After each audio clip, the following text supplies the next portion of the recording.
آپ دیکھ رہے ہیں واسودیو شارٹس۔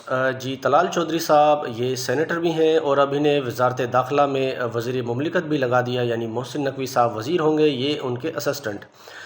اس پر وہ کہتے ہیں کہ جو میری تعیناتی ہوئی ہے بحیثیت وزیر، اس میں میاں نواز شریف صاحب ہوں یا میاں شہباز شریف صاحب، ان دونوں کی حامی شامل تھی، ان دونوں سے مشاورت کی گئی، اور ساتھ ہی محسن نقوی نے بھی ہاں کی، کیونکہ ان سے بھی مشاورت کی گئی تھی کہ آپ کی وزارت کو جو ہے وہ شیئر کیا جا رہا ہے۔